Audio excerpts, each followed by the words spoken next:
Okay, so SNDK is up 100% in the past month and has shown zero sign of slowing down. But coming in today, Tuesday, January 20th, many investors were a bit optimistic because we had the biggest drop in the market this year and the biggest drop in the market in quite a couple of months.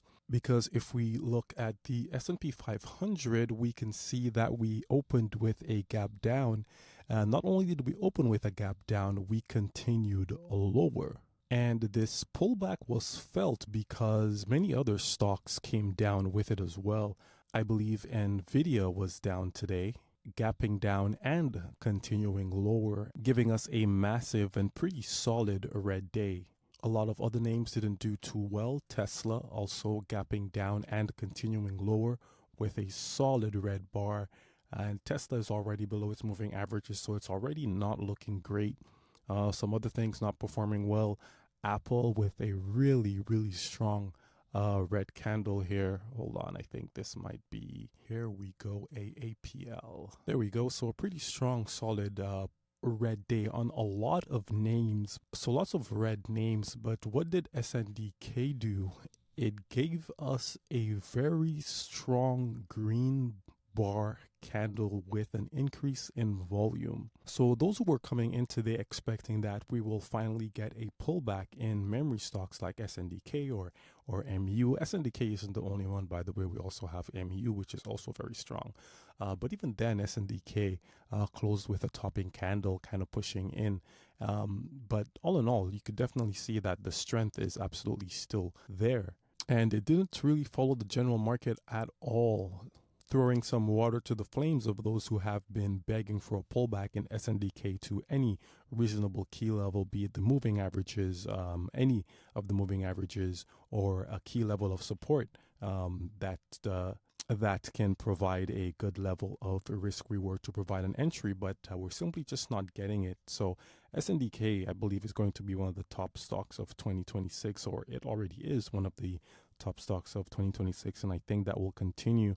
And I think that's just because a lot of people are beginning to realize that memory stocks are the things, the bottleneck that's currently holding AI back right now in a big way. But if you're not already in, what can you do? And I think there are two things that we can do. Number one, memory stocks are leading. The sector rotation right now is in memory stocks right now. But if you've already missed the rotation, there's not much you can do unless you want to chase, which would not be advised. So the first thing that I would say that I would do if I wasn't already in some of these memory stocks is, number one, focus on where the rotation is going to be happening next, because rotation happens in groups. And as you can see, SNDK is just having a field day, just going straight up. But like we said as well, MU also a very strong up leg from its breakout, which happened at this key level here. What else? We also have STX, which is another name that, although not as strong, definitely still in an uptrend and definitely viable for buys on pullbacks into the moving averages. So if you're not already in, something like STX can provide an opportunity to get in on something that's not already extended. But of course, we would have to make sure that a pullback isn't beginning in the sector, because it is still important to get involved when the sector is beginning its momentum. WDC is also a memory name, and they are currently sitting on a key level here that we can see on the daily. And it looks like it may want to pull back here a bit. I say may because these things could actually just go completely and just not pull back, or when they do pull back, it can sometimes be very short. But it doesn't matter how you look at it, a move or an entry right now in this sector wouldn't really be in the beginning of the move. But one of the things that we can do to be in sectors that are hot like this is to simply look at what's pulling back right now. And there's a lot of things pulling back that are from leading sectors and are hot stocks. And being in leading stocks from hot sectors is really the name of the game. We can take a look at some of these groups here, and let's see, what did I miss? this is in a downtrend right now. I wouldn't personally look at PSTG from the memory side because it's in a bit of a confirmed downtrend, being below its moving averages.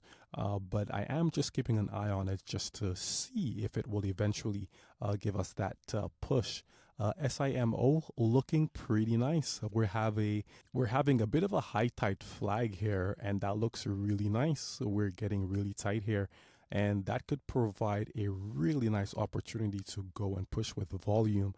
But it looks like it's going to need some time. We do have this topping tail candle. If we can get tight with the moving averages, sort of like how we did here, that's just letting us know that the momentum is being squeezed out and we can finally push from this level. If we get this moving average action over here and a push, that would be ideal and that would be beautiful. So not everything in the memory sector is extremely extended, but there are a lot of things that are extended, and you know, it's one of the sectors right now which, if you aren't already in, it could be tough to find the position in, because I'm looking at space here as well, and I know a lot of the names in space are extended as well, like RKLB. And when they're just extended like this, the only thing we can do is wait for a pullback. So first, one of the things that we can do if we aren't already in the names is to identify other names within that same group that aren't already extended, like STX, maybe when it goes a little bit sideways and breaks through this key level at the top, breaking into all-time highs.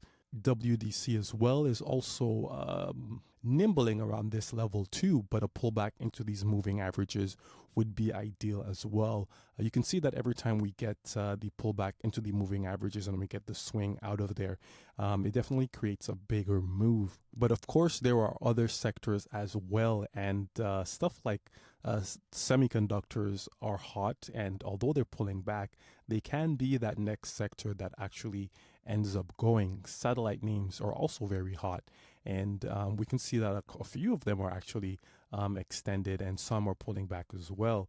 So a great thing that we want to do is identify those leaders or those leading sectors, identify when the rotation is happening and being able to get on board in different stocks within that sector, or simply paying attention to some of the other leading sectors that are currently pulling back right now. I know solar has seen a bit of a pullback. Look at all of these stocks here actually, and solar for a while was a really strong sector, right? Look at this move, very strong. Higher lows, higher highs, higher lows, higher highs, looking good. Look at this trend, a very nice trend following the moving averages as well. But now we're kind of just pulling back and going sideways a bit. Look at this beautiful trend. We're pulling back a bit, going sideways, still tight with the moving averages. And this is still a leading sector with leading stocks. They're simply in that area where a lot of people do not find interest in them because they are in a volatility contraction phase. And that's usually when people start to look away, take them off their watch list, or stop paying attention altogether, which is the biggest mistake that we can make. Because at these pullback levels is when we want to start looking for inside days and find those opportunities where we break out with an increase in volume. And actually, this was actually a really nice breakout from this key level here with an increase in volume. It did come back into it, of course, but a really nice push, increase in volume coming out of a key level. All things hitting on this right here, and we can sort of understand why something that actually looks this good didn't work, because we need to take the general market context into consideration. This is the S&P 500, and it gives us a barometer for what the overall market is doing. And probably more than 50% of our stocks move is dependent on what the overall market is doing. And right now, the S&P 500 is coming into this resistance level, and it's officially now below its 50-day moving average, which is dangerous. It's usually a moment to take the pedal off the gas, slow down, and identify when this pullback is going to end or if it's going to continue for a deeper move. We can absolutely just get a pullback and a tight consolidation and a swing back to the highs. But by the way it's looking as well, you could definitely see we found resistance here, found resistance here, found resistance here. We found resistance We found resistance here again. That's 4 times around the same key level that we couldn't break through. So I think we are due for a pullback, which will be completely fine. And when the market decides that the pullback is over, looking for these pullback setups in a lot of the hot sectors that are kind of dormant right now would be exceptional. So here is nuclear, and I would say it's one of the leading sectors that again is kind of dormant right now.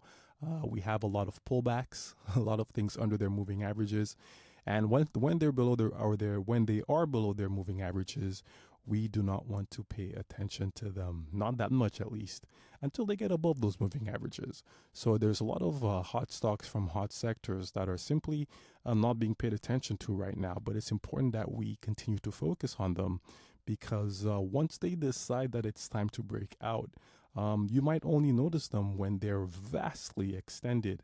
Look at some of the semiconductor stocks. We have a lot of them kind of chilling. Look at A-Lab, you know, pulling into this huge base here.